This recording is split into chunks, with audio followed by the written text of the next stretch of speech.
Okay, we're gonna call his ass. Oh, Scott, it's right there. He should be right there. Boy, it's fucking. We only got an hour. Click full screen.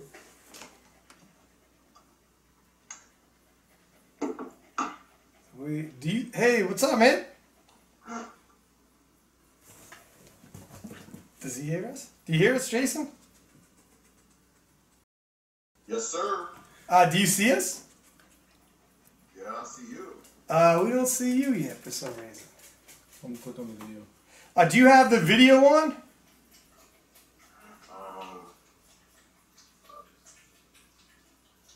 Oh, I think it. I just pressed it.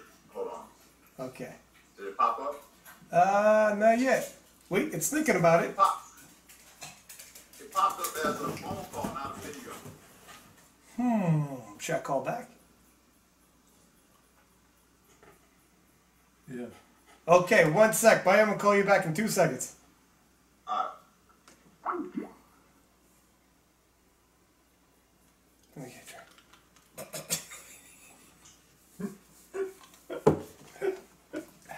Gin, right? Yeah. Yeah. God dang. We're filming? Yeah. Don't forget that. What a day. Already.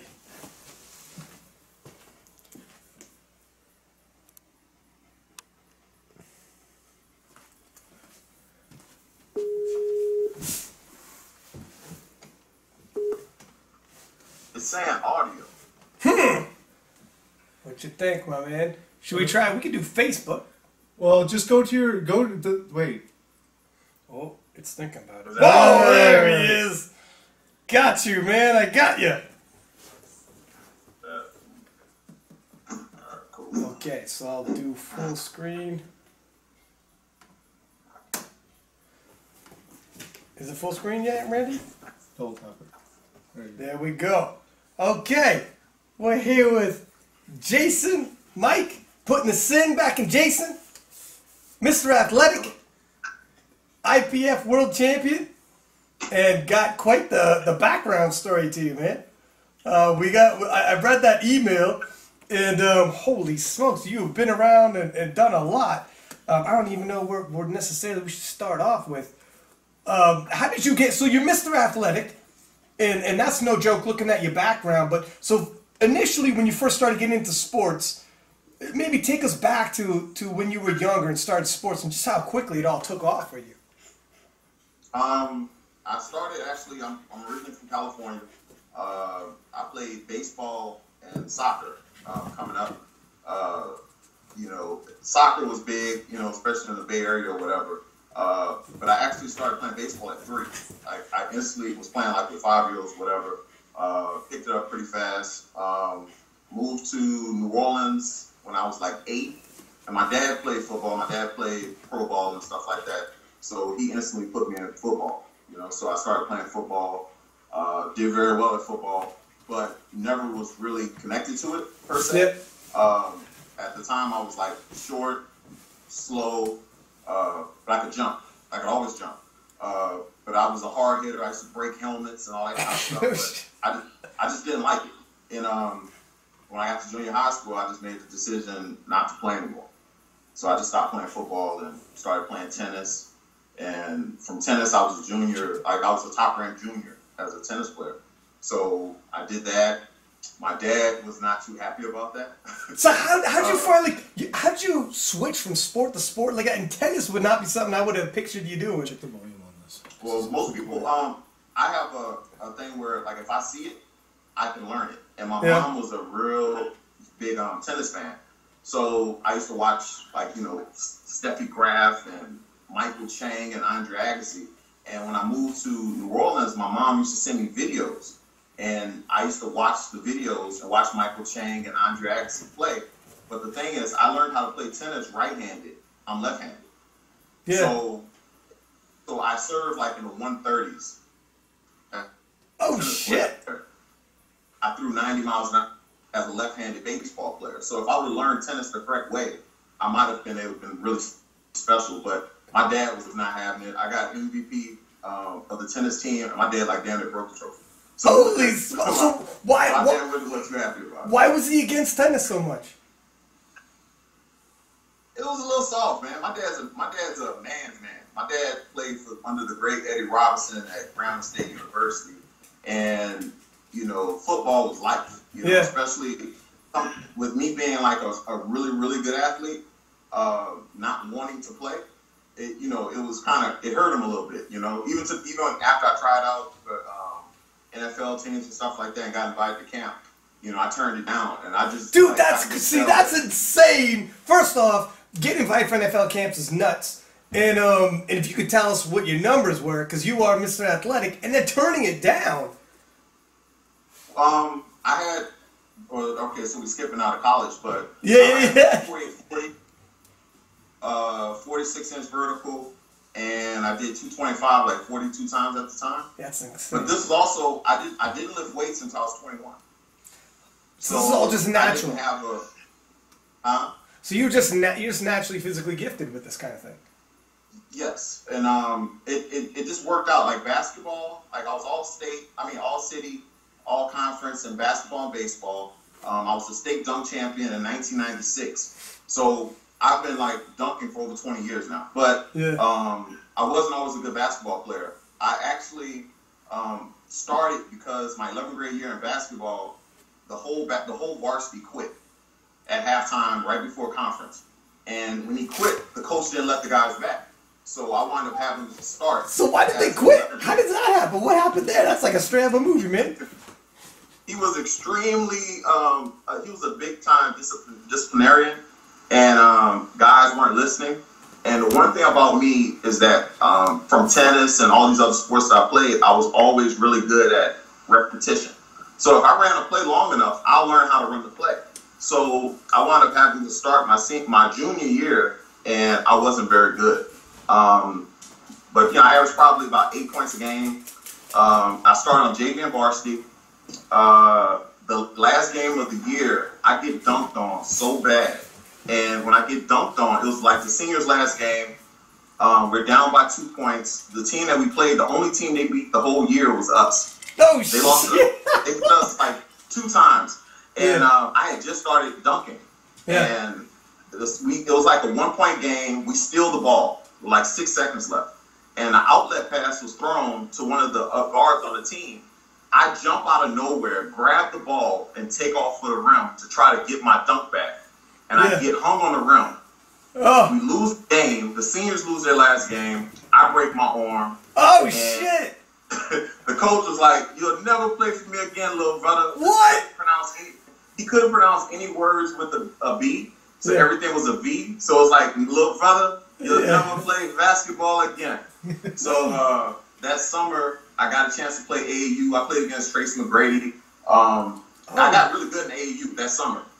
And everybody on the team was like telling our coach at school, "You gonna let J Mike play?" And they said, "If J Mike's not 6'8", he ain't gonna play on my team." And How tall are you? How tall are you? How tall are you? I'm 6'1". Okay. So I walk in the gym, and the coach sees me, and he goes, "He ain't 6'8", so he ain't playing for me." But at this time, I started dunking like from the free throw line. Like I'm like hyper athletic, but he doesn't know because he wasn't my coach. So for physical education, the athletes couldn't play basketball. Like all the basketball players had to sit on the side. Mm-hmm. So I asked the coach, "Hey, can I play basketball?" He said, "You don't play." So yes, you can play. So next thing you know, I'm just taking off on fools. I'm dunking, windmilling between the legs. Oh shit! Just undressing dudes. He comes out the office and goes, "What are you doing? Get off the court. You're the captain of the basketball team." Holy shit! What? Just like that? Wow. Just like that. So I was able to do that, but also that same year I was going to be the starting quarterback of the varsity team. I could throw a football 85 yards, but I never wanted to play, and they begged me to play. But every game they used to beat up the quarterback, so I was like, I ain't about that life. So I went to one of the worst schools in New Orleans, like in terms of violence. I'm talking about they coming through shooting, the building up with AK-47s. Holy shit. It was ridiculous. Like just to give you a perspective, we started high school with 400 students. We wound up graduating 160, right? From I dropouts, graduated. prison, shootings too? Oh, Like- yeah, everything. So if you think about it, I think we graduated 180. I went back for our class reunion. They had to merge us with 2 other classes to make enough people to have an actual class Holy reunion. shit, man. Yeah. So I got the hell out of New Orleans, man. Wowzers. What year did you get in New Orleans?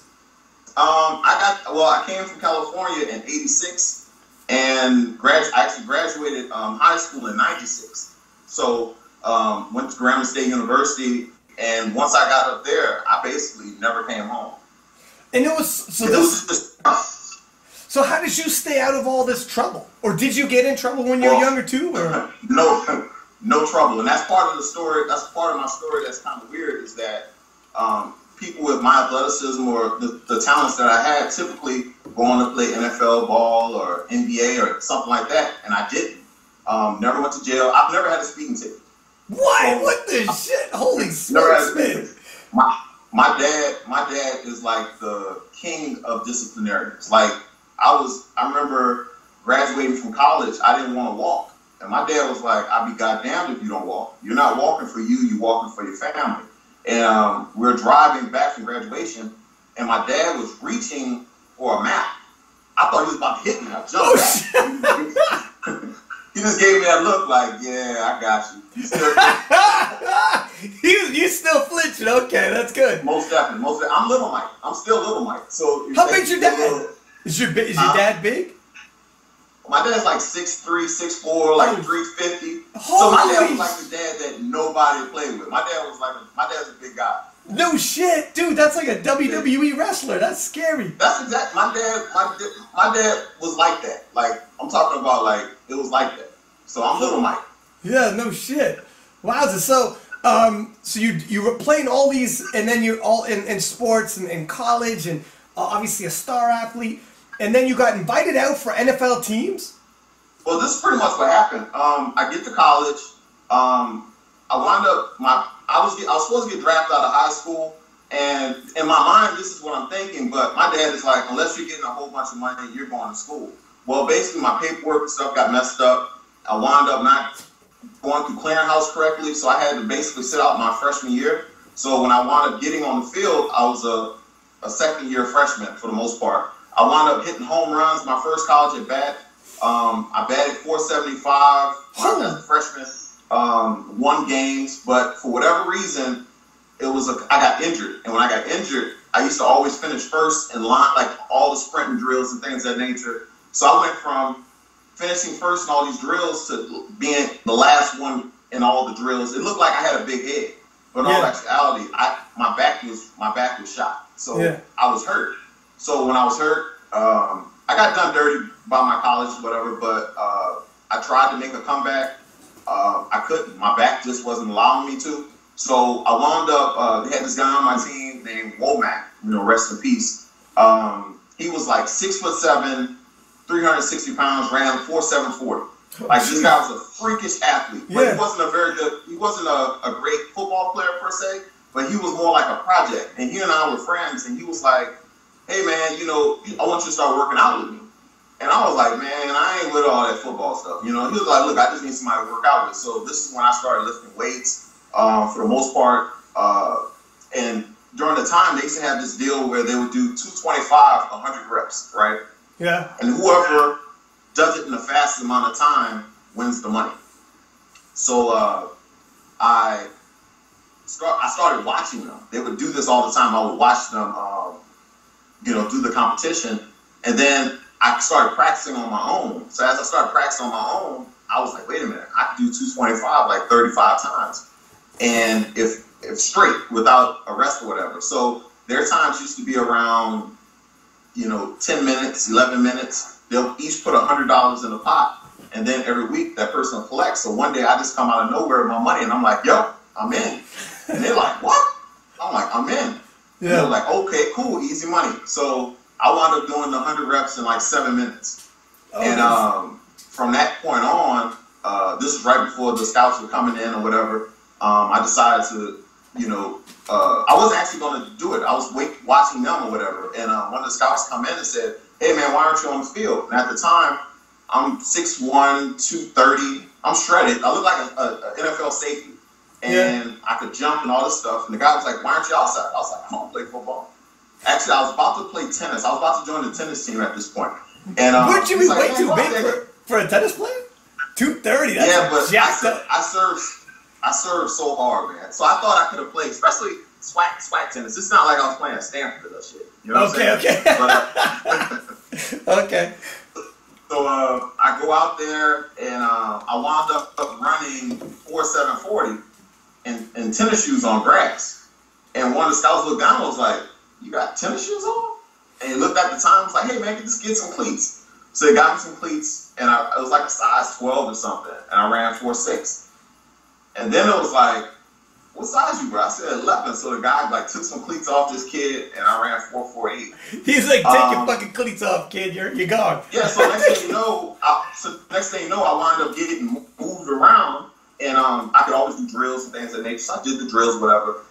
Then they moved to the bench press, and I did 42 reps. And from the 42 reps, you know, there was a lot of talk going on or whatever. And then so now they're doing a vertical leap. So I'm looking at everybody, and I'm like, I jump higher than everybody here, but no one knew. And I bust on that particular day, I bust out 44. But my best all time is 46.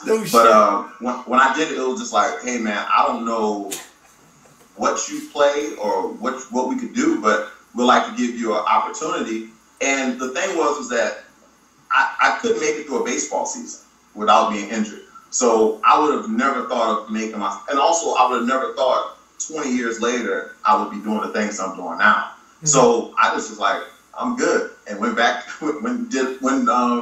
did some intercollegiate tennis tournament or whatever. But during that time, I was also playing a lot of billiards. I also was a collegiate billiard champion as well. So that's how I wound up. After I lost my baseball and all that stuff, I just played pool, and that's how I paid, survived in college. That's another crazy thing. We got an email from you, a little bit of your background, because your story is crazy. So you were a straight up pool player. Like, was it in tournaments, or were you hustling dudes for money, or what is this? Is like? I played against some of the best pool players in the world, and the thing about pool is that they have guys that don't miss shots for days. Yeah, I wasn't that guy, but the thing that I would do is I would match up well. So if I was playing you, I'm going to beat you. I didn't look for a challenge. I didn't hustle people. I would tell them, hey, let's play because I know I can beat you. Yeah, and I was really good, but the thing was people didn't like being talked to like that. So I had people playing me that shouldn't have been playing. So I've made hundreds of thousands of dollars playing pool. Holy shit! Whoa! Most definitely. And one of the funniest things is how I went from pool player. I graduated from college. I'm like, you know what? Buddy Hall is one of the greatest pool players of all time. And his background, he was a history teacher. And he played pool on the side. So with pool, most of the guys who play pool are drug addicts and things of that nature. And at the time, I'm square. I really don't drink. I don't smoke. I don't do anything. So I used to go up in these pool halls, and they called me college boy. But I was a big dude, so they really didn't play with me too much. They still looked at me as like I was a pussy. Like you went to college, And I would play guys, and I would beat the people I was supposed to play. But this one particular thing, I just graduated from college. My plan was to be a school teacher like Eddie Hall. Eddie Hall was a school teacher and he played pool on the side. And I started basically running the streets. So I would wake up every morning at 10 a.m., go to the pool hall, stay there till like 3, 4 in the morning, go to strip clubs. Like I got into the culture. Yeah. And the culture is like a bunch of drug dealers, rappers. It's a lot of people who play. So it's like a lot of different characters. And my character was so flawed to the point where people knew they couldn't beat me, but they would play me anyway. And it just worked for me. So I was like, you know what? I'm not going to get a job. I'm just going to play pool for a living. And I graduated from college. I'm sleeping on the floor at my grandmother's house. And my dad's like, what you going to do with yourself? I was modeling at the time. This is a whole bunch of funny stuff. But at the time, I was modeling. I was playing pool. I'm doing all these little things, trying to figure out what I'm going to do with myself. And I get into this fight with this guy who was my friend. He brings me to the pool hall. And on the way there, he's like, I know this guy you can't beat. And I was like, who? He was like, I can't think of his name at the moment. But I said, his name was Alfred. He said, you can't beat Alfred. I was like, I just played Alfred. He said, well, I saw him play yesterday, and you can't beat him. So I like that. So I get to the pool hall, like, let's play. So we're playing. We played for like 6 hours. Holy this shit. guy played the best pool of his life. Yeah. And he was up $30. I'm talking about, like, they got girls. I'm drinking. He's up $30. So the guy goes, hey, man, let's quit. I was like, no, I don't want to quit. Let's just keep playing. Man, I mess around and get drunk. I'm down 800. Holy shit. So I'm like, shit. And I don't have $800. So oh, no. Oh, no. So I'm ass betting at this point, and I wind up sobering up, and I wind up getting to the point where most of the money, I won most of the money back. And I'm down like $80. So what the rule is in billiards or pool is that the winner always pays the pool time and typically buys the loser a drink or get him a meal or something. You know what I'm saying? Sometimes you beat a dude so bad he fucked up, you got to give him a taxi home type thing. Right? Yeah. So in this particular case, I win the money, I lose the money, I pay the pool time, and the guy who's betting on Alfred, I give him the money, and he goes, "Where's my 800?" And Alfred looked down and was like, he started playing well. So he goes, "Well, what's this?" I said, "I paid the pool time." So he was like, "Nah, I'm tired of you getting over." So next thing you know, he swings on me. But he was like 6'5", 300 and some pounds. But he missed. And when he missed, I hit him with I picked him up, slammed him, hit him with about 100 straight punches. Holy shit. 100 straight punches. Holy and his girlfriend was there. She's like 6'5". I'm thinking she's about to hit over the head with a pool stick. She doesn't hit me. She's like, fight back. Don't let him do you like that. So I wound up getting off because he ripped my shirt. He bit me too, and I was very sensitive about my body at this point. I was very vain. So when he bit me, I punched him some more. And his whole shit was fucked up. So I run out the pool hall. And the only reason why I stopped hitting him because he was my ride home. So I you ran outside. You're like, shit. Do I wait for him? Be like, hey. So that didn't work well, and I wound up hiding behind a trash can for about 2 hours because he was looking for me with a gun. What? And, shit. So I wound up start walking, and the police find me. I'm bloody. I have a Jeff Gordon Rainbow Warrior NASCAR jacket on, no shirt on, blood everywhere. And the cops pull me over, and I just say, I just graduated from college. I just want to go home. Yeah. And the police looked at me, put me in the police car. I'm thinking they're about to bring me to the police station or bring me home. And they dropped me off at the bus stop. And they put me on a bus. I get home. As soon as I get off the bus, I hear, bup, bup, bup, bup, bup, bup. And I'm thinking, okay, this is just another night in the hood. You know, I come around the corner. My whole family's outside. My dying grandmother, my father, my uncle, and they're like, whatever you doing in the streets, you need to stop. And basically, he was a good guy. He wasn't a bad guy. He got beat up so bad that it made him go extra. So from this point on, I can't go back to the pool hall because this dude's trying to kill me. Holy shit. I have no money. I tried to go play pool other places, and it wasn't the same. And I wound up losing, so I lost my whole bankroll I had. So I'm like, you know what? Fuck it. He's just gonna have to beat me or kill me. I'm going back.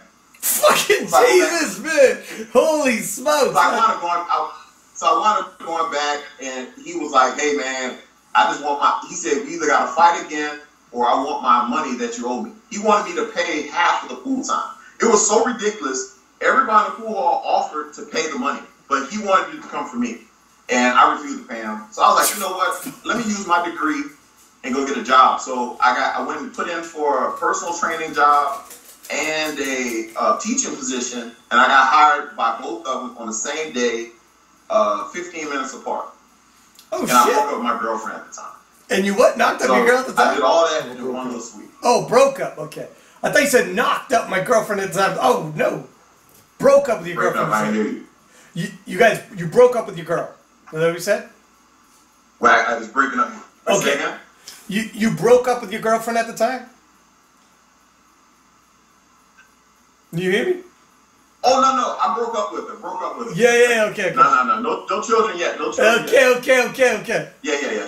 Yeah, she thought I was gonna be rich when I graduated from college, and it didn't work like that. Okay. I was most definitely had to. Okay. So you got 2 jobs, broke up with your girl. Yeah, 2 jobs. And then, so this is after the NFL tryouts and the whole nine? Yeah, all that. So now I'm like, you know what? I'm going to be a PE teacher. Like the guy, and the funny thing about being a PE teacher, especially in New Orleans, is that most of the people that have those jobs, they keep them for years. Like I'm talking about like for 40 years. They never go anywhere. And my father was he was like a school security. And he told me, he said the PE teacher wants to retire. And he'll retire if you take his position. So I was like, well, I really didn't want to be a PE teacher, but it was a job, so I took it.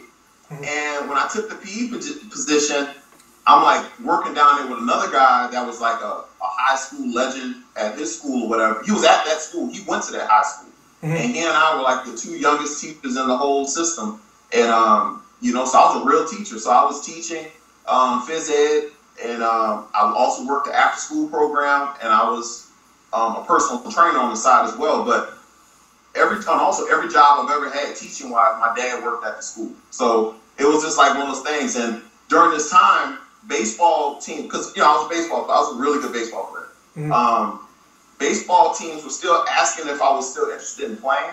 But the one thing about baseball is that at the time, if you hit 30 years old and you hadn't made it, you're not going to make it. So, or actually at the time, it was more like 26. If you hadn't made it at 26, you're not going to make it.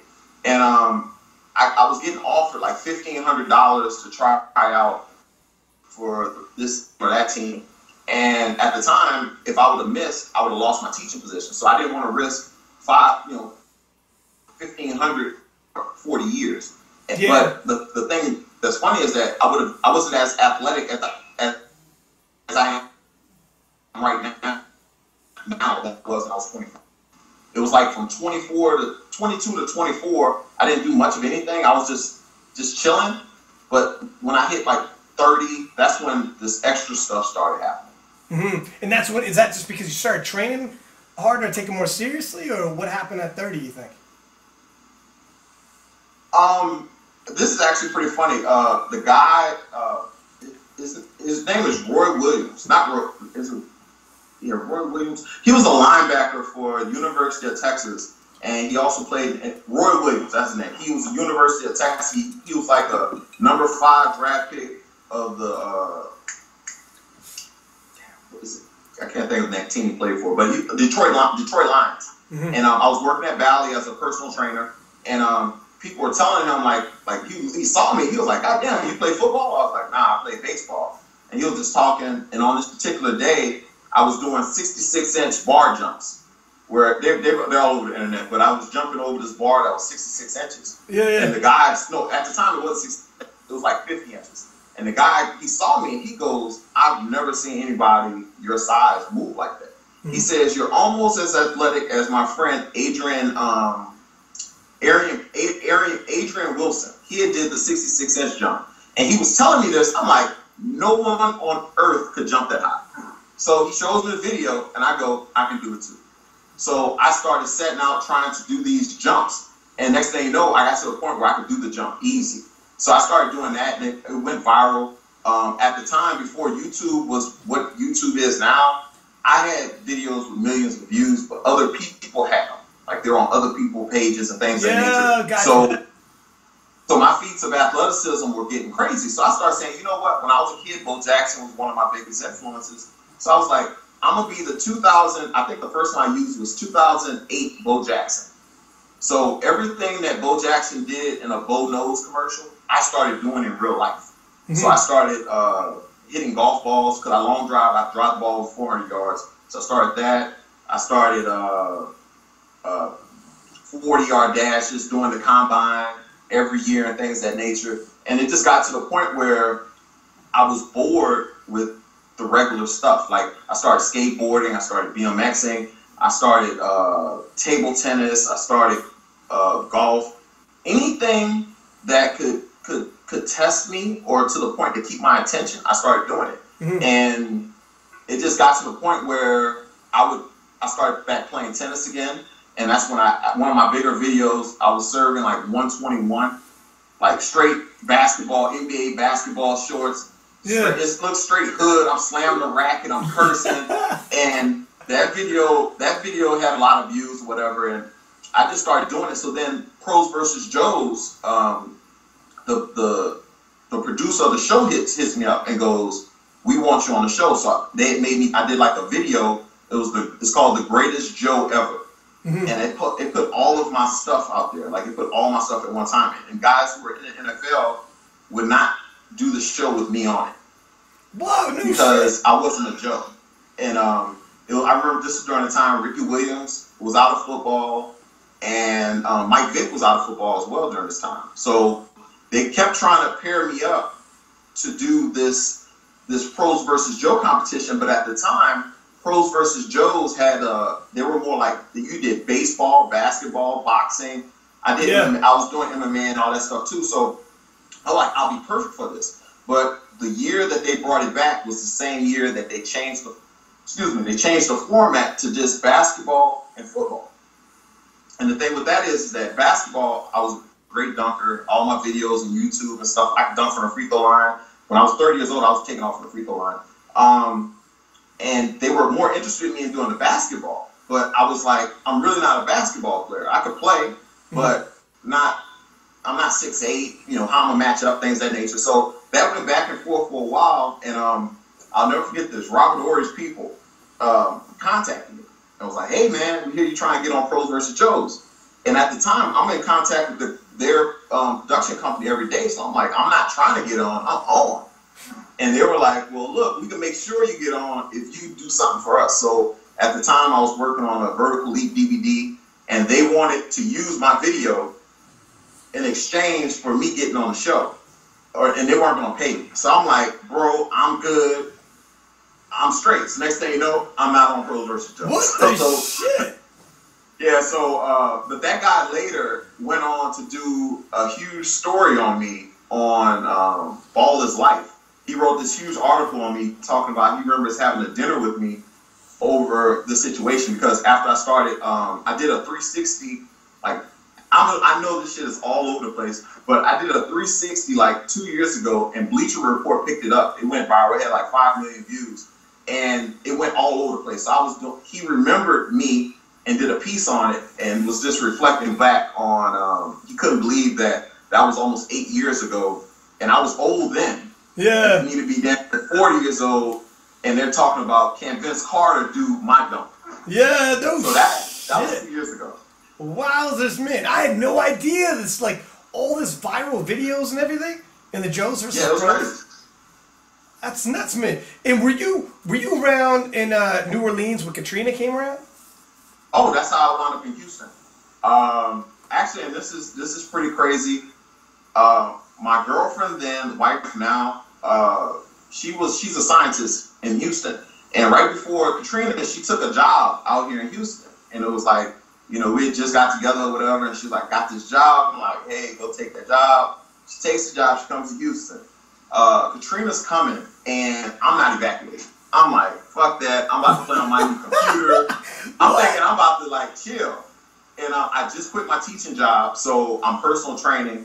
And I remember watching the news, and the news guy was packing his shit as he's telling people, he's like, I'm getting the fuck up out of here. literally, he has a box. He's putting the stuff in the box as he's telling you, hey, if you stay, you're a fool. So I'm like, you know what? So I take my baseball card collection, my comic books, my jerseys, and my tennis shoes, and my college degree. I load them up in my 1999 Mitsubishi Eclipse, and I just take off for Houston.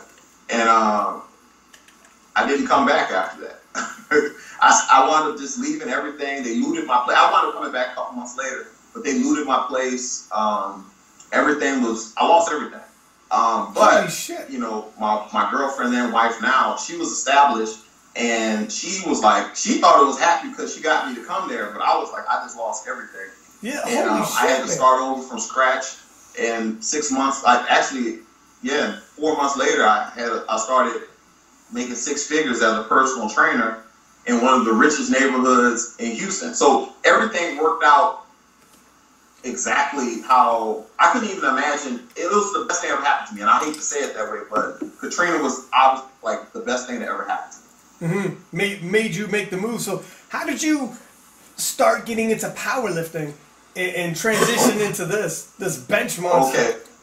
All right, so there's a video on me, and I'm like ripped up. I'm doing like 405, and it gets caught on me. I miss I'm like stuck. I break 2 ribs. Oh shit! I sprained both biceps, and it's all I put it on Instagram and put it on YouTube and stuff. And people thought it was funny, but what happened? I was doing a photo shoot, and the photographer and the cameraman went to the restroom. So I was like, let me get this bench in right quick, and I had probably cut 10, 15 pounds. And that 405, you can just see me bring it down, and I'm like, oh! And I just like let it fall on me. And I got up, the walk of shame after, so the camera's still on. So I put all that stuff out there. And one of the guys at the gym, I wound up leaving at that particular gym, but a couple months later, I was benching about 475 at about 220, 225, something like that. And there's he's an older gentleman now, but at the time, he was like, hey, man, you got a really good bench. Like, you ever thought about powerlifting? I'm like, what's that? And he was like, this is where you put this shirt on, and you just lift so much more weight when you wear this shirt. And I'm like, I'm not wearing that shit, man. I was like, I'll lift weight. And he was like, nah, man. He said, you bench about 475, you'll bench about 600 with a shirt on. I was like, I don't want to do that. And he bugged me. This guy bugged me and bugged me and bugged me. So I leave that gym and go to another gym. 2 years later, this dude walks into the gym. And at this point, I just benched 500 for the first time. And he's like, hey, you should do this powerlifting. He said, they have a new thing called Raw. Yeah. And I was like, tell me more. He says, this is actually pretty funny. He says, yeah, you don't wear the shirt, but the shirt's better. But you do the Raw thing, and they have a little category for it. A few people are doing it now. So I was like, you know what? That sounds like something I want to do. So my birthday, my 37th birthday was August 1st. I did a meet August 2nd. So I just turned 38. And what year was this? This is 2014. Okay. And so I trained for about 2.5 weeks, and I was a mess. Like, I never wore a singlet before. I'm embarrassed. I'm like, why are people looking at me?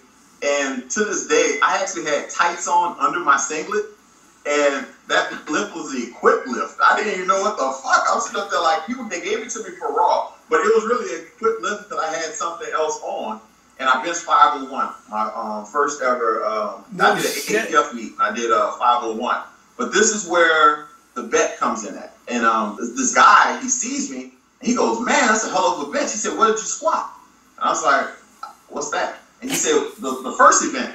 And I said, oh, I don't do that. And he said, so what you deadlift? I was like, I don't do that. And he goes, oh. So I said, what does that mean? And he said, well, that 500 is not that impressive now. He said, first and foremost, the guy that you beat on bench just got finished squatting. And now that guy that you beat on bench is about to go deadlift. So I go, well, what's that called? He said, it's called a full meet. So I said, okay. So I said, what's impressive? And he said, for a guy your size, I think my first meet I was about 287 or something like that. He goes, guy your size, I said about 1,800 would be a good, solid number. I said, what would be a great number? And he said 2,000. I said, so, he said, but you'll need drugs. You're going to need a coach. You're going to need a program. You're going to have to, it's going to take years of hard work. I said, next year I'm going to have it. So he looks at me. I said, we bet $100. And a year later, I had a 2,000 pound total. Oh, no shit. No shit. And so, did you train yourself? You get a coach? Did you get how did you know this in a year? The guy that introduced me to it was coaching me. So the thing was, he's a geared guy. And our first meet, I had never deadlifted before. In 2 weeks, I was pulling 705, and I benched 501. Whoa! So the first time I ever did it, I instantly took to it, right? But my first meet, I squatted. This is where my poverty squat comes in. I squatted 446 pounds. Holy! Bench 501 and pulled 705. So you were a push-pull guy, basically, initially. Yes, and the thing that was October 2014. So what? So from Why was it? Why was your squat so much lower, do you think? Because I was a dunker. My knees are trash. Like some days I could touch the rim. Some days I could dunk off vertical. Some days I can't touch the backboard. So when I get a lot of shit because that's the only lift that hasn't really progressed from the time I got to 700 pounds. Like, so the most I've ever squatted was 722. But all my other numbers, my bench has gone crazy. But my deadlift was at 805 right before Raw Nationals last year. And then, it's just been a mixture of trying to get all this stuff together. But I just set out this plan. I was like, you know what? Every meet, I did about 7 meets my first year. At the time, the only person in Texas to go over 2,000 raw with sleeves was BJ Whitehead. And this is actually a pretty good story. BJ Whitehead, I saw that he was a teacher. I saw that he was about the same age as me. And I went to a meet and I was like, asked him all these questions. He was sponsored by Iron Rebel at the time. I'll never forget this shit. He was sponsored by Iron Rebel at the time. And I went and saw him and I was like amazed. Like, I was like damn near had pom-poms. Like, I had never seen anybody move the weight he was moving. But at the time, I had never pulled more than 600 pounds. No, I think the most I pulled was 500 because the guy that was coaching was telling me it was going to take me years to get to 700 pounds. So the next weekend, he had a meet. So I go to the meet. I told BJ I was going to the meet. At the time, he didn't know me. So I see him, and he has like traps off his ears and shit. He's like deadlifting 600 pounds. They got a crowd around him and shit. Like, they're taking pictures. You'd have thought Elvis was in that bitch. Yeah. So I'm sitting up there watching him, and he goes out. He opens with 650. Mind blown. Like, I'm like, this is crazy, right? So then he finishes with 700, and then I think he tries 722. So at the end of the meet, he gives me his wrist wraps. Like, I'm like fanned out thinking like, this shit gonna help me lift and shit. I don't even think I watched them shits. You know what I'm saying? Yeah. So he gave them to me, and then he said, hey man, keep up. So we did a meet, and he didn't compete at the meet, but all his other guys did, and I did that meet. The first meet I did was after 4 weeks of training. I totaled 1692. My very first meet, but I had that big bench and big deadlift. Yeah. And then every meet after that, my squat just kept going up. It went 446, 585, 600, 650, 650, 700. And once I got to a 700-pound squat, I would be close to a 2,000-pound total. So it became very interesting watching it because the time when I finally got to a point where I was I hit the 700-pound squat, on the re-rack, they racked my hand in between the rack. Oh, so my hand is like busted. Like shit spewing from my hand. Yeah. Now I have to bench. Yeah. And I'm sitting up there like, I passed out. I think I tried 717. I passed out, they had to catch me. So then I go into bench, and I know that I need at least 540 to put me in position to bench, and now my hand's busted. So I'm getting a 540, and I go out, open on deadlift at 700. I throw it through the roof. So the crowd's there. I had a cameraman. Like, people were hating on me anyway, but I had a cameraman and shit to document this shit. I put it 700, and I ripped that shit off the ground. I get it. I cry like a little bitch. I cried for about 7 minutes to the point where I missed my third attempt because I was too emotional. I was like, I can't. So, are you shit? So I totaled 2,000 in my sixth meet ever, and that's pretty much where the drama began. So from that point on, I thought that people would look at it like, yo, this dude really came in and represented, did it the right way. I didn't use steroids, but I'm lifting in a non-drug tested federation.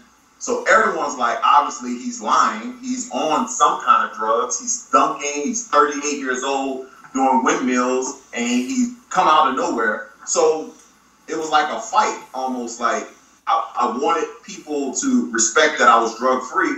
But at the same time, people don't want to hear that shit. Like, no one wants to hear an elite lifter talk about being drug-free. And that's where a lot of my problems began in Texas in terms of the federation that I'm coming from, is that new guys started coming up. Like I said, BJ was the only guy before me to go over 2,000 raw without wraps. And then I did it. And then it got to a point where I started having issues with the federation. I really don't want, like, the issues were kind of whack. And it actually led me to go into the USAPL because I got cheated. I got, the fix was on at a meet. And one of the judges came to me and was like, yo, we just had a meeting about your deadlift. They say that you don't lock your deadlifts out in your training videos. So I'm sitting up there like, wait a minute, y'all just had a meeting? Yeah, that's kind of weird. That's kind of weird. So when this happens, I'm sitting up there like, this is bullshit. Y'all, like, you know, whatever. So I do this meet or whatever. This was my comeback meet from the 2000s. I had hurt my quad or something, so I could barely walk.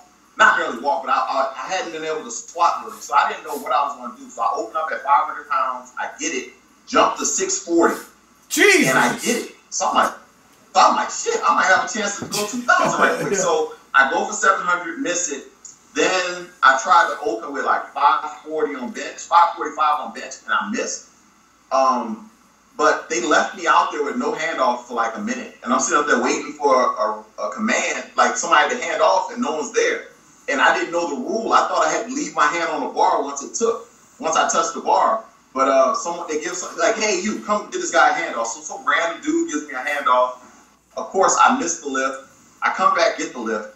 And then I'm like, okay, cool. I'm just going to worry about the deadlift. So I lowered my opener from 771 to 700 just to see if anything funny was going to happen at this particular meet. And I take the 700 pounds, I throw it through the roof. So I'm like, okay, so maybe it's going to be on the up and up. I take 771. I lift this weight so fast, and the head judge is a very elite deadlifter himself. He gives me a down command. So like I pull it, boom, down. I look, no lift. So I'm like, what? So I'm tripping, but at the same time, I'm like, let me see the video. So I see the video and I go crazy. So I start throwing shit. I'm like, oh no. It was like 100% bad. Like to this day, it was my most embarrassing moment on the platform because I didn't handle myself as I should have. But I was like, you know what? I'm coming back. So I take the lift again. Same thing. Head judge, good lift. Look to the side, no lift. So I freak out. I break the trophy because I still won the meet. So I break the trophy. I'm like incensed not because of the call. I can handle a bad call, but the guy told me before the meet started this was gonna happen. Yeah. So it just made me go. So I went crazy, and I wound up getting into it with the Fed's president, and the guy who was making the calls comes by and basically says, "I only fucked you on one call." So I only fucked you. Do you hear this?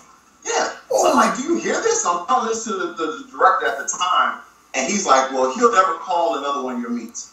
So I was like, you know what? I'm good. So I make a long video on Facebook. It was bad. It was bad. So I pretty much found out that I would never be able to lift in Texas again. So it was like, you know what? You got one option. If you drug free, go lift in the USAPL. Yeah. So I was like, all right, that's what we're gonna do. And I did a USAPL meet a little bit later, but I bombed out. They called my deadlifts. They said I didn't lock out, but in this case, I didn't. I was trying to do the same thing you do in the USPA, and it's not the same. It's a different ballgame. Mm-hmm. So I'm like, fine. So I leave, go and do a meet in the USAPL, and the first meet I do, I totaled 2,033. I totaled 33 pounds more drug tested than I did untested. Mm-hmm. And so from that point on, that's where my USAPL career began. So pretty much I view my powerlifting career starting at that meet, because the stuff that happened in the USPA or whatever, and I didn't really want to go through all that, but what happened over there, I kind of just wanted to leave that separate because it made a lot of people, I got death threats over it. Holy shit. Racist emails, like the craziest stuff you could possibly name. And one of the things that bothered me the most was most of the stuff that was happening was from people who would see me at the meets and don't say a word to me. And I'm like, wait a minute, you talk all this stuff online, you see me in person, it's crickets. Yeah. And I'm sitting up there, listen. They said I was a thug. They said I'm, all this crazy stuff. But the funny thing is, I've never been to jail. Didn't have babies out of wedlock. I have a father in my life. So they were attacking my character, and it was like a lot of people didn't know the story. So it's like when you're not in a clique, people attack you. And I got attacked. So I was like, you know what? I'm just going to do this USAPL thing. And it was the best thing that ever happened to me. So I actually thanked them for calling those lists, because if that would have happened, I wouldn't be a world champion now. I wouldn't have broken the records that I've broken, because I would stayed where I was. So that was like the best thing ever happened to me. So every once in a while, I repost the videos of those deadlifts and say thank you for that happening. Do you have on the videos you freaking out, breaking shit? Is that all in the videos too? Nah, son. Nah, son. Nah, but I still have them. But to this day, I really didn't like it, because in that particular meet, it was a bunch of young black kids who that was their first meet. And that was the first time, like, they wanted to watch me lift. And I didn't know that. And I didn't realize that people were looking at me like, oh, no. like as a role model.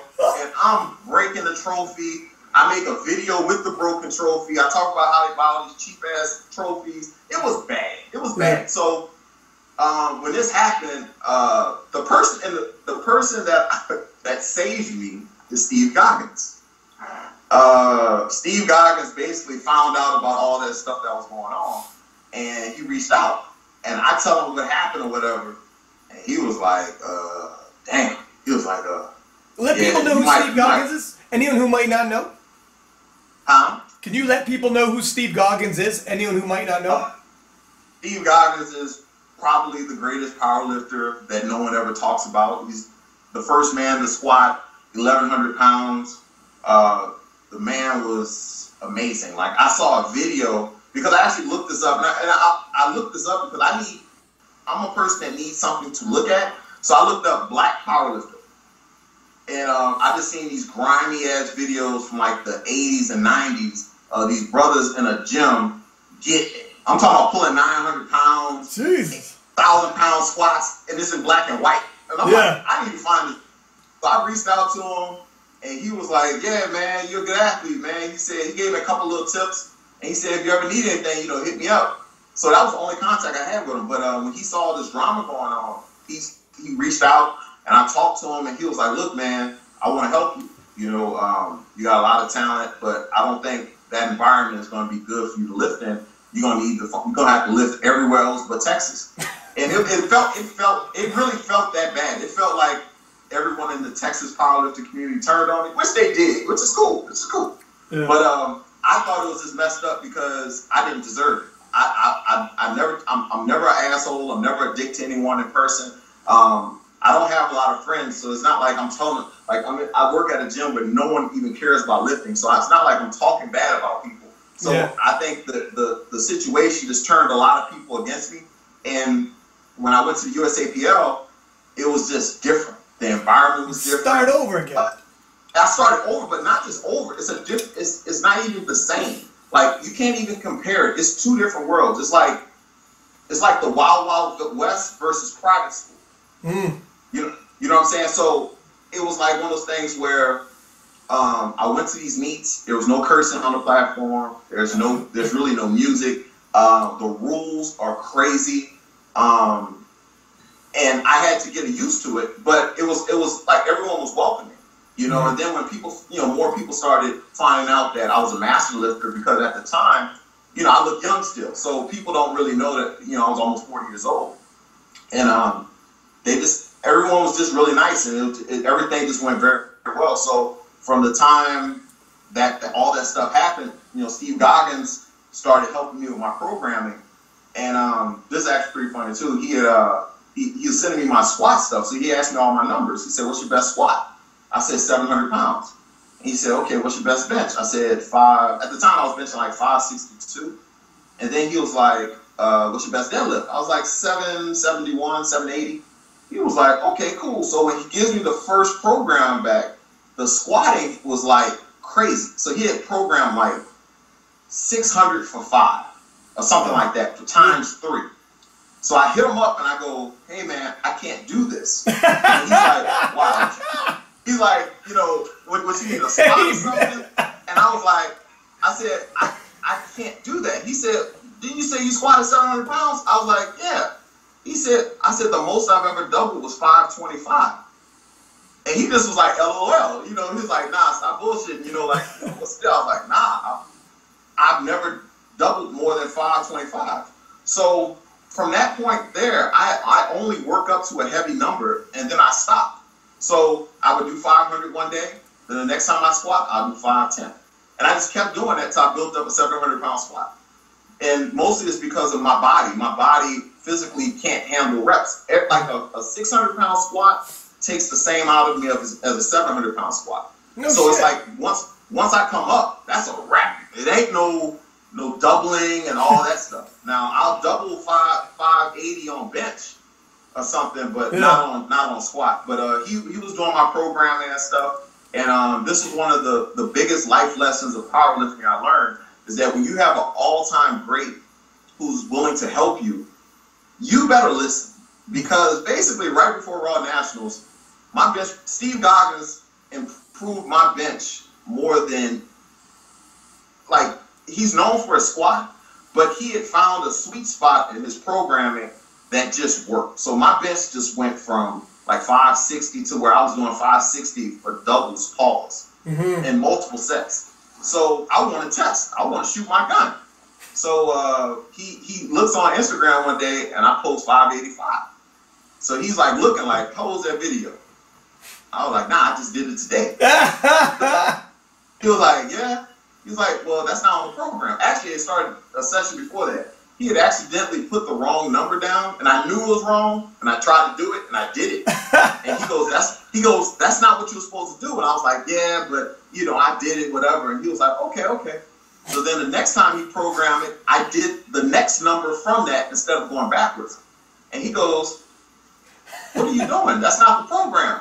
And I was like, but you know, I just went ahead and, you know, blah, blah, blah. So he was like, okay. So next thing you know, he sees that 585, and next thing you know, I ain't get my program the next week. And he's like, I'm like, so what's up with the pro? He goes, you got it. You got it. And I'm sitting up there like trying to figure out, and he was like, you got it. He was like, well, I gotta go. It was right before Raw National. Oh. It was like a month. Yeah, so it's like a month out of Raw National. So of course, I go and run myself into the ground because now I'm not being programmed. So I'm benching 585 every week, leading up to Raw Nationals. And I get this thing where I get dead on, where my arm just stops working. Like it happened today, like where I can't underrack the weights or anything. So like I could be benching 600, and if it happens, I can't bench 200. And this happened right before Raw National. So when he saw me for Raw National, he was like, look, if you need any help or you need me to handle you or anything, I'm here to handle you, you know, if you need any help or anything. So he wound up helping me out at Raw Nationals. But I learned a very, very important lesson. When you have an all-time great who's helping you, just follow the program. And that's one of my issues, is that I'm more of a YOLO kind of guy. And when you're that kind of guy, it makes it hard to be coached, you know. So shout out to Steve Goggins 100%, because he actually, for the programming that I do now in terms of training other people, I use a lot of what he put into my program that helped me develop my bench to where it is right now today. So he's probably one of the bigger reasons for me benching 600 pounds now, because I actually did listen to a lot of. You learned your lesson. You learned your lesson. So you win the Raw Nationals and you make the IPF World Championships. Now, it was the IPF World Championships that I seen you in Minsk, Belarus. Was that your first World Championships? Yes. Because I was commentating. I think I missed your session. And I wanted to see your session, or did I commentate your session? I don't think I seen your medal ceremony. No, well, shit, there's Mr. Athletic. I think when I talked to you, they had lost my luggage. So. Yeah, you. I seen you in the warm-up room. Yeah. I had to borrow, like the airline lost my luggage, and I made a mistake with my reserving my flight. So this was a very big learning experience. Is that I learned when you're doing an international meet or you're doing like a national, it's not about your numbers, it's about winning. And Yeah. I didn't know that when you fly, you're supposed to take all of your stuff with you. And the only reason why I had my singlet was because I didn't pack it, and I put it in my book sack at the last minute. So when I get to Belarus, I fly first class to Belarus. So when they were taking my luggage, they were like, "Hey, this is first class luggage handling or something like that." So I felt good about them having my luggage. Yeah. So I think I get to Amsterdam, and I started feeling funny. I was like, "What happens if they lose my luggage?" You got a funny Also, feeling. at the same time, I misbooked my flight. I misbooked my stay. I thought I was lifting on Tuesday. I was lifting on Saturday, the day before I got there. Oh, So what? I'm Oh, shit.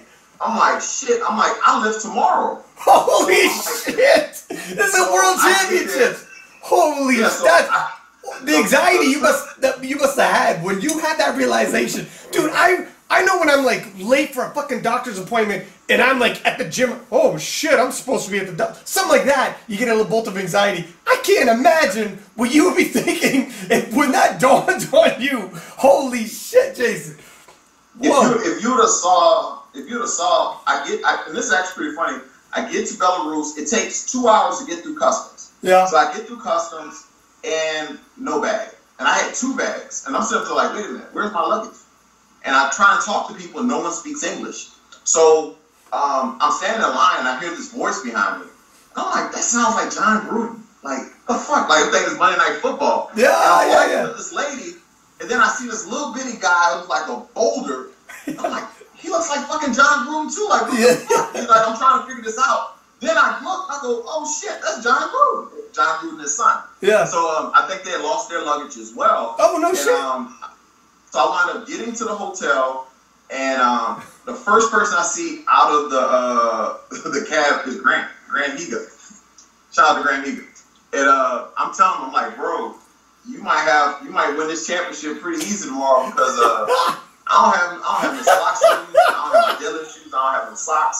I didn't have underwear. All I had was a singlet. Shit. So I'm sitting up there like, I don't have a belt. I don't have anything. And I tried to get, I'm sponsored by Anderson Powerlifting. And, they, SBD, I wear SBD on the platform. So I'm thinking I should be able to get set up, from SBD. Well, that kind of didn't go the way it's supposed to. So nobody could help me out. So I'm sitting up there like, don't have a belt. I tell everybody on social media, like, I'm in Belarus. I don't have anything. All I had was I had cash, so I was able to go to the little mall. I bought some like socks from the grocery. I bought some underwear from the grocery store. I bought some Metcons, some Nike Metcons to try to squat in. Those are the worst shoes ever, by the way. I hustle up a pair of Epic socks. The socks had Epic up the side. One of the girls from the U.S. team gave me the socks. Allison gave me her belt, and I'm sitting up there like, there's no way I'm going to be able to compete. I almost backed out. I was about to say, I almost went home. I was about to say, I'm going home. But the squat is my weakest lift by far, and I squat with a heel shoe. So I have a hard time hitting depth without a heel shoe. So now I'm in these raggedy-ass Nikes, and I'm like, I'll lower my opener from 650 down to 600. And are they so squishy soled Nikes? Are they like the squishy soled Nikes too? No, they're not squishy soled. They're like a CrossFit shoe. Okay. But they're just trash. And it was just like, I never lifted in the shoe or anything. So I get to the meet, and I'm scared. I'm like, my nomination was 200 pounds bigger than anyone else in the Masters category. Yeah. So I'm supposed to win. Yeah. So I'm sitting up there like, if I just squat 600, I can still beat them. I can still beat everybody. So the meet starts, and Grant is actually a real professional. I'm all out of my game. I didn't stretch. I didn't warm up. I'm sitting up there trying to hustle up my equipment all the way up until warm-ups. So I finally get a belt. I finally get some socks. I go out there, and I see everybody warming up. So I miss my opener. I miss 600. So I'm like, shit, I'm in trouble. I'm about to bomb out this meet. So I take it again. I take 600 pounds. I get it. So I'm like, okay, I'm in the meet. As long as nobody don't go crazy on squatting, I can still win because my bench is up next. I put 661 up there. I crushed 661. They called no lift. They said I didn't hit depth. Okay, cool. So now I'm down 100 pounds going into bench. Damn. Okay. So I'm looking at everyone's benches, and they're all opening with like 200 kilos. So I'm like, open me up at 260. Yeah. So my coach was like, hey, you might not have to go that aggressive. He said, look, so we lowered my opener to 240 or something like that, which was a world record. So I opened with the world record, I break it. So then it was like, what you want to go? He was like, you want to go 600? I was like, nah. I was like, let's go. No, actually, he didn't say 600. I said, let's go 562. So we take 562. I almost throw 560 through into the crowds. It goes. So take that shit. Like, so he goes, I knew the world record, the open world record was only 606 at the time. So I'm thinking, well, I don't have a shot at it now because it'll be too big of a jump to go from 62 to 607, to try to break it. And I tell the coach, I say, hey, let's go 590 for the American record. And he's like, what did you come here for? He's like, do something great. I was like, fine. So he put 607 in. I'm like, fucking right. Shit. So he gave me that speech. Hey, what you come here for? Oh, shit. Yeah. So I go for the open world record, and I take it. I thought I had it. I had it like a little more than halfway up. My foot slipped from underneath me. Oh. And they caught it. So it put a huge hole in my total. And now I'm going into deadlift. And I just told him, I said, well, I just want to win. So I was like, normally I open up at around 700 to 720. But I said, I'm going to open at whatever Grant opens at. So now I'm winning by 60 pounds. So I'm like, okay, I'm in control. So let's just open. So I'll open at 660. So then Grant jumps to 717. I'm like, what is he doing? I'm trying to figure out like what's going on because he's such a professional. He just played it to where if something happened where I bombed out or didn't hit my opener, he could still win. So we get to the second attempt, and I think it was 7-11. And next thing you know, I look at the board, I'm in second. I'm like, what the hell's going on? Some dude from Lithuania or something it went 730. So I'm like, wait a minute. I'm pulling for gold. So this is the first time in my whole career I was actually pulling with something on the line. Yeah. So the guy pulls 740, and I went 750, and I crushed 750. So I wound up winning gold on bench and deadlift. And I wound up breaking 2 world records on bench that same day. And I totaled 1912, and then 3 weeks later I totaled 2,055 and bench 600 in the next meet. Because of a whole different situation. Then you had all your gear. And so what? Yeah. Is the record still 606? And you can still. Nah, he wound up going 611, and then he jumped to 661. So he missed. So I might have a shot at it come Arnold. He just missed it though. Who's he? Who's bench first? Who's this? Huh? Who is this? He's from where is he from? Algeria. Wait a second. I think I remember this cat. Big old dude. He was like 260 kilos or something. He was a big guy. Yeah. Big old guy. So that happened, and then like 3 weeks later, I signed up for a local meet, thinking that I was going to be breaking the American record. And I do all that. I benched to 600, and they tell me it don't even count. And I'm like, God damn. You were banged up from like 3 weeks later. You were good to go for another meet that quickly. Oh yeah, I'm ready to go at all times. Like the way I train, I'm always peaked because I can't handle a lot of volume. So if you take one of my squat sessions, like I squatted today, I did a total of 10 squats the entire session. I squat every 3 days. I can squat in a row, and then I'll take the time off because what most people do in one session, it takes me about 3 to 4 days to do. Yeah, no kidding. So the next one for you now is going to be Raw Nationals. Yeah, Raw Nationals. And you're going to secure your place on the. Are you going to Calgary for the IPF World Championships again? Defend your title? Yes, if I make the team, yeah. So who? But see, I don't want to go as a master though. You don't want it. No, I want to go as an open. So that's the problem. Who would you be going? That's the problem. Who would you be going up? Because the U.S. national team is really hard to make. Well, see, this is the thing. Last year, I made the Masters team as well as I was the first alternate on the Open team. So I'm in the worst position in all of powerlifting in a sense, especially in our world. I'm in between Dennis Cornelius and Ray Williams. That is like ridiculous. Yo, that's terrible, man. That is terrible. Yeah. And it's like if I go at 120 plus, I'm trying to get top 6, right? I'm in my head, right? Or do I go as a master and go and win by 100 kilos? Yeah. That doesn't seem challenging to me. So the move for me technically is to go down to 120. And if I go down to 120, the top 3 is like, if you can total 2,000, you can make the podium. Yeah. As a 120. So no one's beating Dennis. No one's beating Ray. So it's like, if I can go down to 120, I would much rather do that. But the problem with me going down to 120, I'm 290 some pounds. I'm not a fat guy. I don't have no belly. I don't have none of that stuff. So me getting to that weight is going to be hard. But the part that I'm having a problem with now is trying to have the time to do it.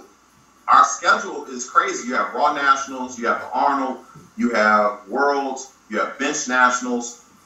When will I have the time to drop the weight, then get a qualifying total at 120 to try to compete to where they can send 2 120s, you know? So the thing would be if I can get to the position where I can get to 120 and total around 2,000 or a little over 2,000 and see if I can go try to place. Like there's no winning, but I think that I would get a little more satisfaction instead of going do the master stuff and win by 100 kilos. That's not, or not maybe not 100 kilos, but by 50 kilos. I'm not really interested in doing that. But if that's the only way I can go, I'll do that as well.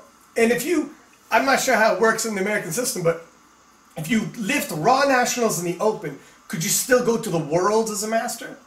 Yeah. Well, you sign up. Like I signed up for the Masters as well as the Open. Ah, okay, good. Yeah. See, because as a bencher, my push pull is good as anybody. Like I can pull 800 and I can bench 600. Not too many people can do that. No. It's that little thing called squat. You know what I'm saying? Yeah. Squat's on that trash life. You know what I'm saying? So So my goals now is to try to get a 2,100 pound total, a 600 bench. That's my number one personal goal. Like, because there's no beating Ray. It's not happening, right? It's just something that happens. So Dennis is in the same situation. Dennis and Ray to me are equal. Like when I look at them, Dennis is so dominant. Dennis is freaking a beast. He just put up that 900 squat. Yeah, he squatted 900 pounds. It's crazy. Barefoot. Yeah, barefoot. Yeah, man. This dude doesn't. Crazy. Yeah, man, so, they're just beasts. But I do know that I can deadlift. I can deadlift what I need to deadlift, and I can bench what I can bench. So I have a shot at the American record is 585. So hopefully I can break the Open record at Nationals, and the Masters record is 937, and I just totaled 933. So that's something that I'm shooting for, as well as a 2,100 pound total. And if I can do that under 300 pounds, I'm pretty good with that, you know. Mm-hmm. So, but I just went up against T.D. Davis at Bench Nationals, and that was pretty odd.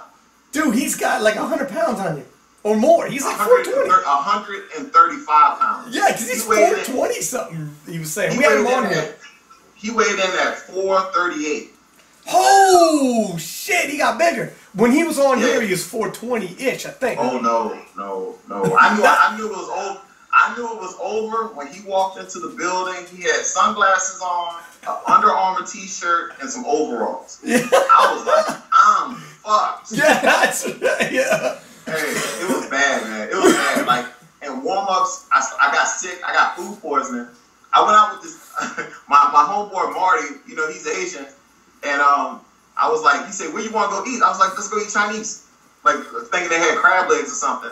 I wound up going to this place, and they had real calamari, like with tentacles and shit. Oh, and I ate it, and I ate that and some other stuff. I wound up losing 5 pounds from the time we left the venue the day before.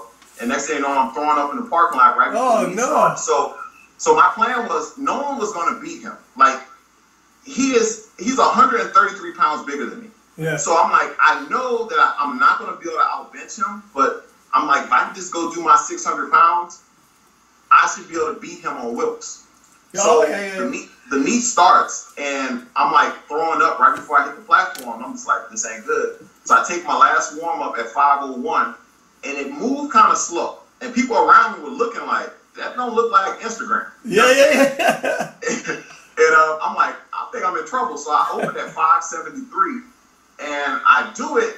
The commands were crazy. They held us like 3 seconds at the top, 2.5 seconds. It was like crazy. I've never had commands like that. Yeah. And I hit the 573, and I knew I didn't have 600 pounds, but I came there for 600 pounds, and I took 600 pounds. I got stapled 2 times. So I didn't get it, and he hit 600. He hit 606 faster than I've ever seen anything hit before. Then he jumps to 628 and throws that through the roof. Yeah. So I'm sitting up there like, this is no joke. Like, he is not playing. Yeah. And he goes for 300 kilos. He got that shit 3/4 of the way up, and I'm sitting up there like mad because he missed it. Yeah. He crushed the weight, and I'm like, I respect him. And the reason why, like, normally, like, sometimes when you see a big guy like that, people take away from them, like, oh, he's just big, whatever. The guy's arms are long as hell. So it's not like he's just some big dude with short arms and a wide grip. Yeah. He actually has a medium grip, these stupid arms. Like, my wingspan is 37 inches. Like, I wear a 36, 37 shirt. I have extremely long arms. His arms are longer than mine, and the way he moved that weight, like, there's no doubt he'll probably be the next guy or one of the next guys to go over 700 pounds, but that was, like, scary. So I think I can compete with everyone, but he's just, the weight that he's capable of moving is just too much. And he's actually a really nice guy. Like, when we had him on here, dude is, like, super personable, nice, laid back. For such a huge dude who's as good as he is, he's down to earth. You have a chance to talk to him? Yeah, it's crazy. Yeah, he's a nice guy. So you came in second on the bench nationals then? Yes. And that just happened, right? I won the Masters and broke my own. I broke all the records for the Masters stuff and won that, and I finished second in the Open. Mm-hmm. And did you out Wilkes him? Hell no. No. I only went. I think my Wilkes was 146, and his Wilkes was like 151. Oh, it's close. So if I would have went 600, I would have beat him on Wilkes. But I didn't. It wasn't even close. It was bad. I was embarrassed. I was really embarrassed. The shit happens. I mean, that's sports, right? You still compete a lot then. How many times you compete a year? With the new schedule, it's going to be Raw Nationals, the IPF, the Arnold. So it's like 2 or 3 events at the Arnold. Then you have Worlds, and then you have like a local meet or something. So maybe 6 times. But I'm also doing seminars and stuff. Like I went to Barbados this year, brought powerlifting to the island. I'm probably going to some more of the Caribbean islands. Hopefully that they recover. But yeah. I might be going to Trinidad. I also may be going to Emirates as well. So how'd you hook that up to be just to do seminars in those kind of places? Well, this is what I found out is that I've met people along the way, from college and things of that nature, and they find out like, oh, you're doing this. But the thing with the coaching is that, or the bench press, like the bench press is the only thing that I mess with. Like, no one in the world can tell me anything about the bench press. Like, you can talk about form, you can talk about, what they call it, rooting, and all this kind of crazy stuff that people talk about, like the coaching stuff. The bench press is one of those lifts that you have to learn how to lift heavy weight. I know how to bench 600 pounds. It's not one of those things where I did 551 for 3, so that means I should be able to do 606. Mm-hmm. We ain't rocking like that. You have to know how that weight is going to react to your body when it's in your hands. Mm-hmm. So when I go to these seminars and stuff, I see things like I've watched people. Like people on the island, none of these people have ever bench pressed. Most people, when you go to these little places, they don't know how to bench press, and it's the scariest of the exercises that we do. Like, it's the one exercise you can see your death coming. Like, if you unrack and it goes bad, you instantly see, like, I might have messed up. So I went and did, like, my first seminar in front of, like, it was around 100 people. Holy and it was just me by myself doing a 110-degree CrossFit box. Yeah. 246 CrossFit, Barbados, by the way. And they weren't listening. Like, I did all 3 lifts, and they weren't listening because people like, I know how to squat, I know how to bench, I know how to deadlift. So I started calling guys out that weren't listening, and they came over and was like, no lift, no lift. And then I would call one of the girls who's listening, and they would do it how I asked. So I did that, and I'm just going to continue to help out, spread powerlifting for those who really don't know, So but the island of Barbados has so much talent. They had like 3 or 4 girls who were deadlifting 400 pounds who had never deadlifted before. Wow. And everyone over there is athletes. They're just an island of athletes. So you had a lot of professional guys who were on the team or the world teams for their particular sports. They had cricket players. They had a lot of volleyball players. So if I can help bring powerlifting that way, they probably have about 2 or 3 girls for sure that would be world class IPF level lifters, like within a month or 2. Like these girls were just naturally strong, like instant 400-pound squatters. That's insane, man. That's insane. How big were these girls? Between 150 to 180, something like that. Yeah. But even some of the smaller girls were even pretty good. So, but you have to think they do nothing. The meets, like when we did the actual competition, we did it outside at a stadium, like a soccer stadium, and we used like a gasoline light. It was like some crazy shit. Like I'm bench pressing like 585 in pitch darkness. Yeah. And the crowd can see, but I can't see them. It was crazy. But who hooked this up? Who hooked this up? Well, the Powerlifting Association of Barbados hooked it up, and one of my friends from school, she owns some CrossFit gyms or whatever. So she told them about me, and then they contacted me. So they flew me out. I stayed in a beachfront resort type deal. They fed me like the best food I've ever had in my life was there. Wow, man! Trip to Barbados. Amazing. What's better than that? Yeah. What's better than that? Get the weight lift and treat it like a king. Yeah. So next time I go back, it'll be a lot better. But this time it was different. It was interesting introducing all these things to them. And the thing with me is that I'm an athlete. Like athletic over everything means something to me in the sense that at any point where I can't still dunk and do 360s and play golf and all that stuff, I'm gonna stop powerlifting, because to me that was one of the things that made me not want to do it. Like looking at the guys, like their body types or the stigmas, or you watch a guy do one set and then rest 12 minutes for one rep, and I'm just like, damn, like I don't want to do that. But I think that for me, that's why I'm always posting my dunk videos or things of that nature, is that it's not just about powerlifting. Like this is something that I'm coasting through. Like I was doing table tennis before powerlifting. That was like the main sport I was doing. I was doing that 5 hours a day. Holy smokes! And then when I started powerlifting, I couldn't do powerlifting and table tennis at the same time. So that was kind of weird. Like a weird crossover was that it was table tennis. So I think the next thing for me probably would be Olympic lifting if I were to switch over to something.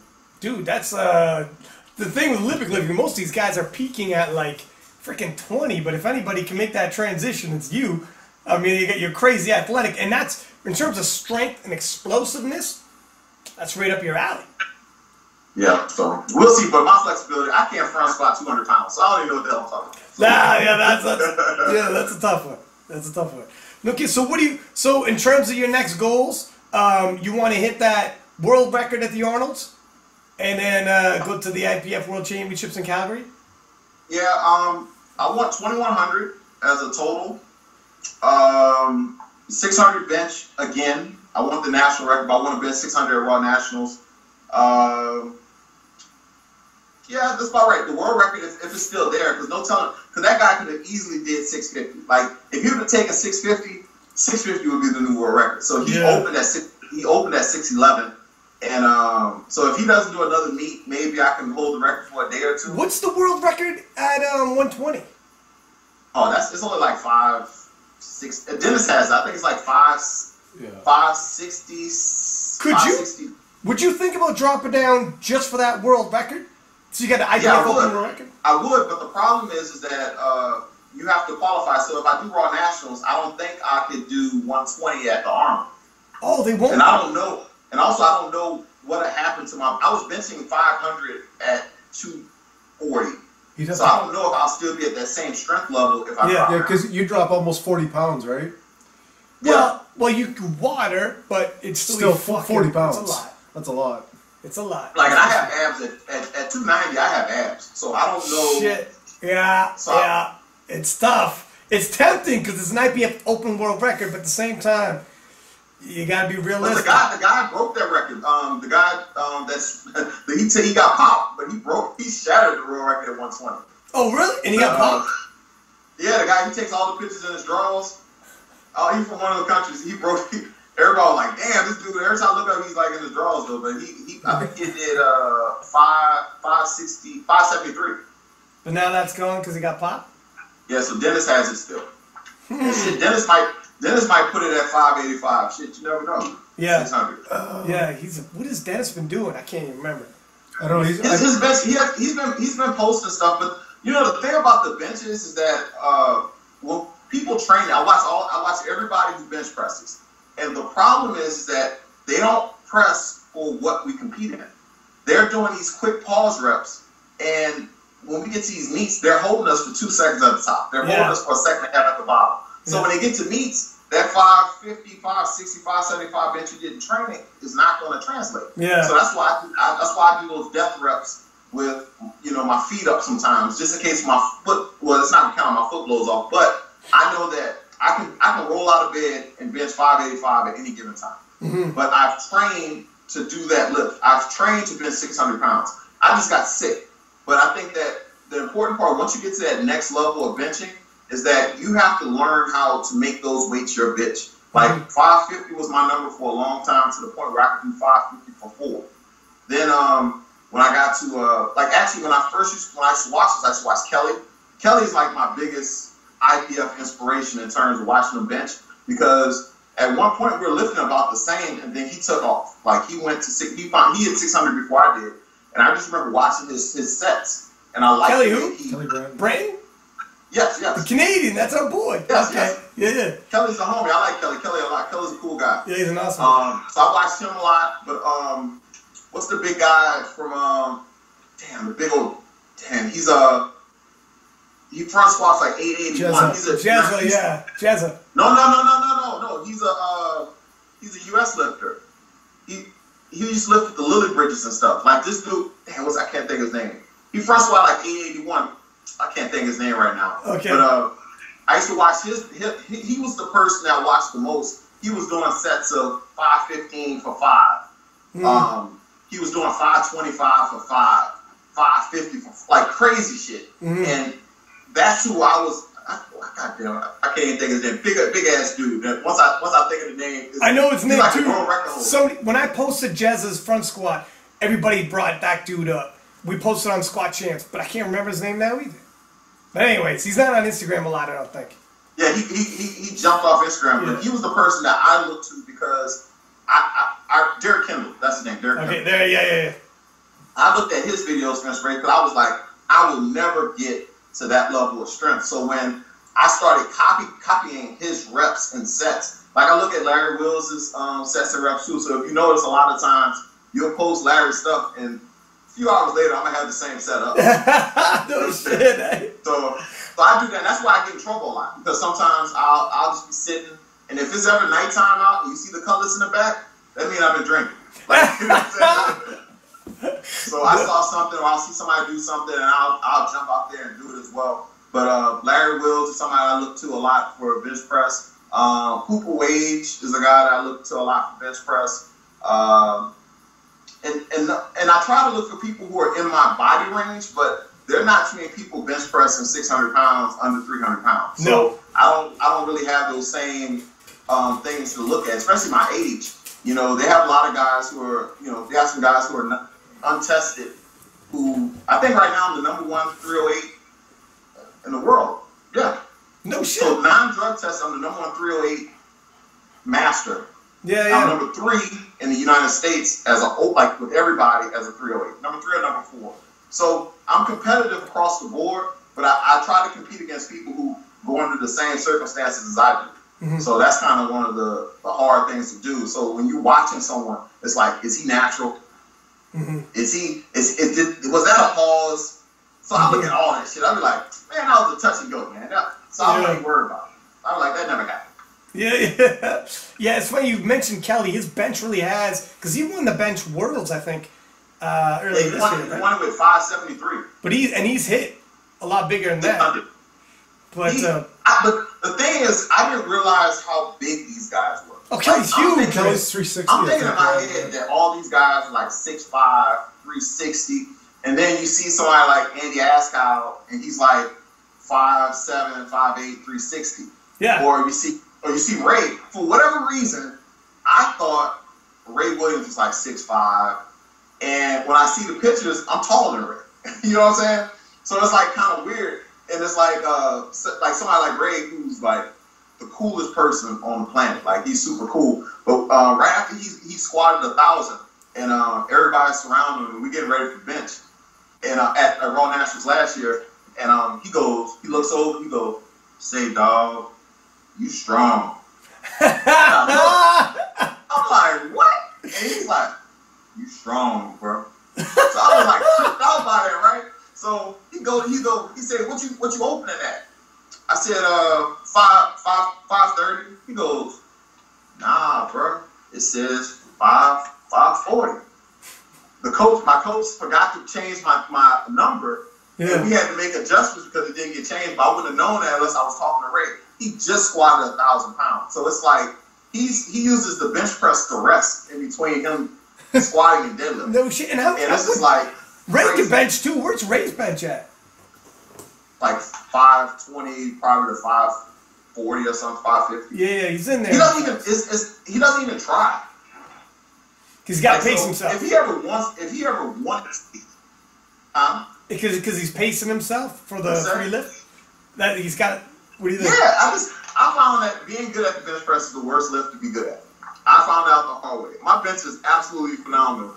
I had the #1 bench at Raw Nationals, and I lost by 400 pounds. So what good is it? What good is a good bench press? You know what I'm saying? I'd rather have an 800-pound squat than have I don't know. I like 600-pound bench pretty cool. I don't know. Yeah, for sure. Plus, it's got its own world championships and stuff too, which is nice. It's got its own nationals. But I never want to go back there again. That was like terrible.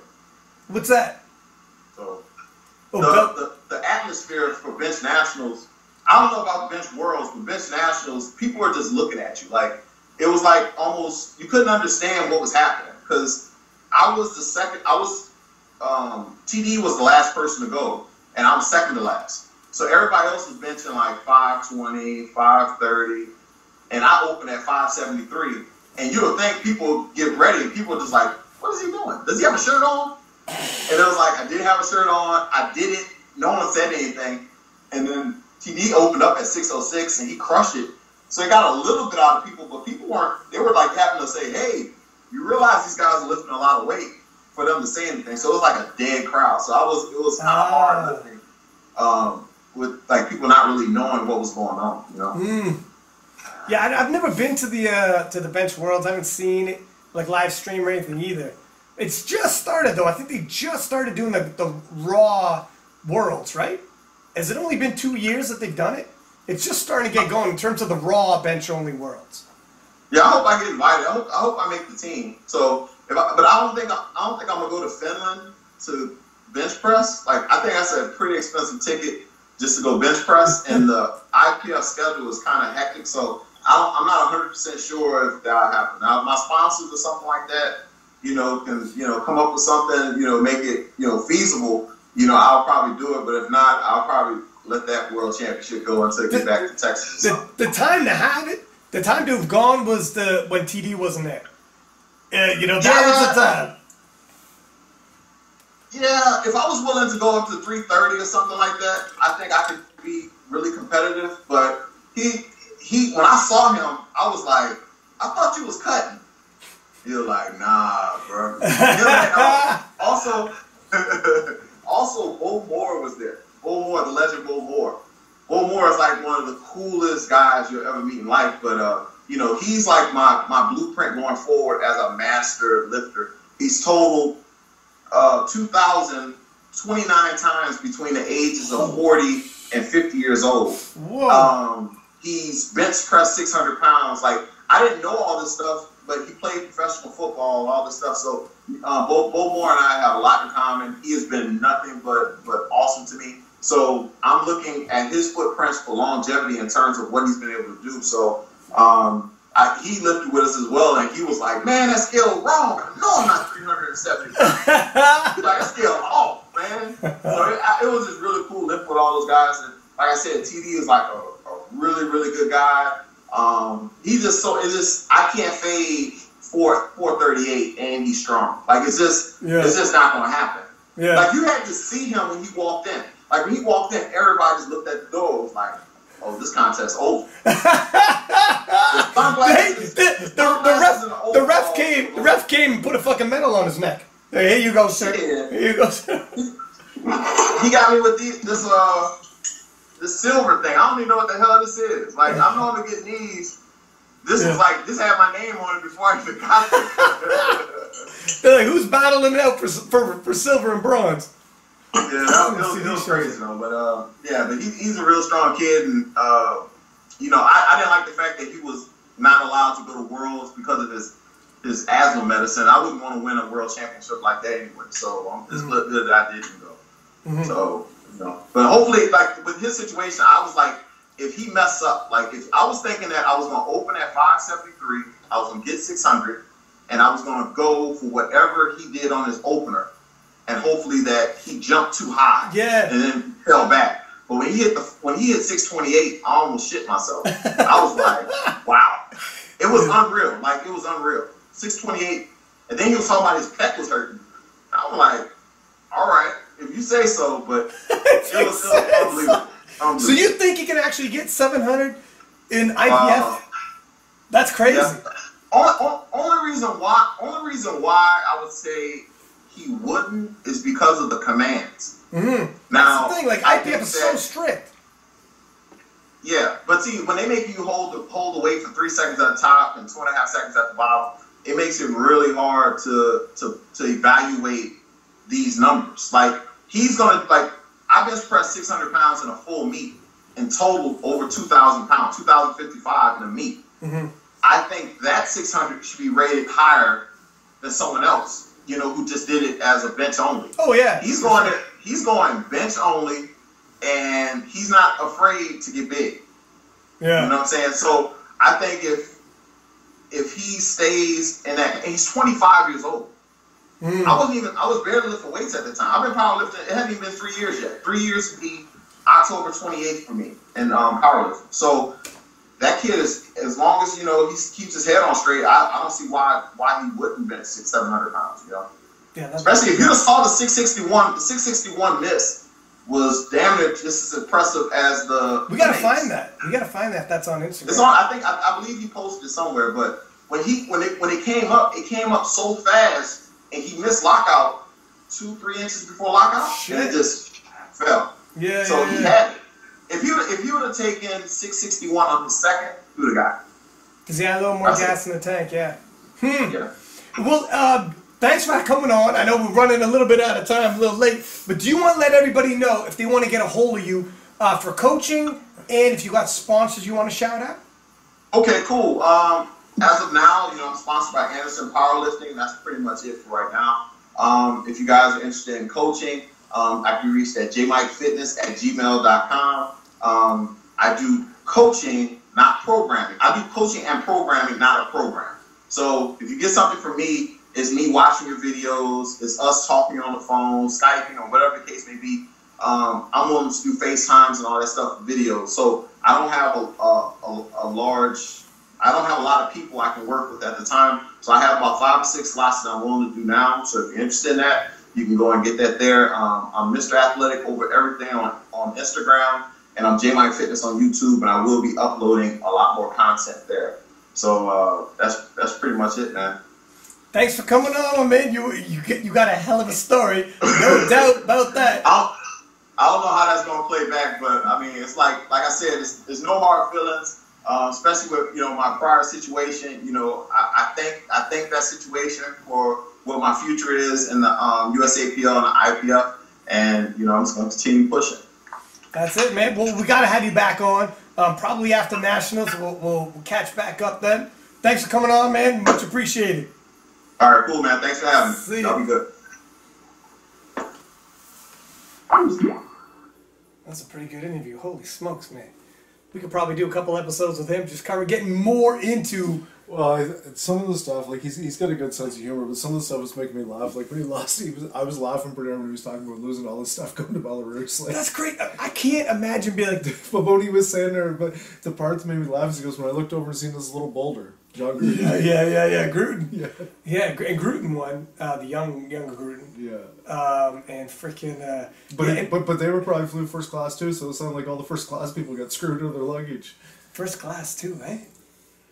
No shit. Good for him. Yeah, man, he's got some, like, even just, like... Oh yeah, you could run to death on... We could have dove in more. It's a book. There's a chapter for every story that's telling. His life is a book, man. It really is. You couldn't, like, his childhood, I mean, he just very briefly went over how many people were getting shot, killed, AKs, and the whole nine. Like, it's like Boys in the Hood. Yeah. You know, it's like, holy shit. Like, that's the NW of the Boys in the Hood. It might be too far back for some of our viewers. But he's talking about, like, you know, his stint at tennis, dude, it's... basketball, football, skating, BMXing. Fuck, man, it just went on and on. Like, there was no... But you couldn't, like... But now people will have definitely a better understanding of Mr. Athletic over everything. That's like, why. It's just, it's like the dude hasn't tried anything he's failed at. Yeah, and it's like... He can't fail at something. He's freaking... Let me try powerlifting. 3 years powerlifting and masters and giving the guys the opener run for the money. Yeah, like, middle-aged.